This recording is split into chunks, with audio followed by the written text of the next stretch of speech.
ऐसे लोगों से बिल्कुल बच कर रखिए। जहां आप बैठे हैं, अगर वहां किसी की बुराई हो रही है तो सबसे पहले जब वहां से आप उठकर चलेंगे, फिर वहां आपकी ही बुराई होगी। तो ऐसी जगह कभी भी ना बैठें, क्योंकि आज सास की बुराई होगी, कल बहू की बुराई होगी, परसों पड़ोसी की बुराई होगी, और जैसे ही आप वहां से निकलेंगे तो खुद आपके परिवार की बुराई होगी। तो ऐसी जगह बैठने में कोई अच्छाई नहीं होती, क्योंकि अपनी ही मनोवृत्ति खराब होती है। और रोज तो बिल्कुल ना बैठे ऐसे लोगों के पास, क्योंकि हम केवल इसलिए नहीं बने कि हम एक दूसरे की बुराइयां सुने।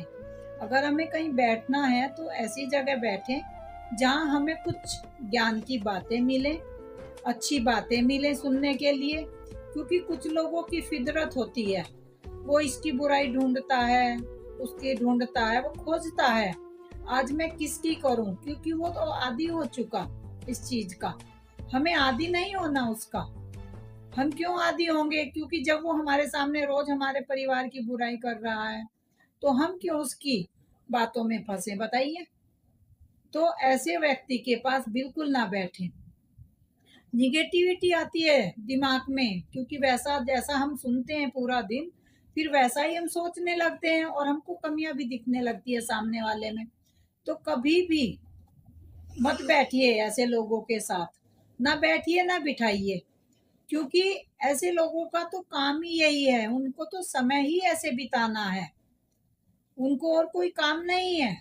इसीलिए तो परिवारों में अलगाव हो गए हैं, क्योंकि हम जो करते हैं, अब हमने बहू की बात की, फिर हमने सास की बात की, तो अलगाव इसीलिए हो गए, प्यार इसीलिए नहीं रहे, क्योंकि सुन सुनाकर दिमाग में वही बात बैठती है।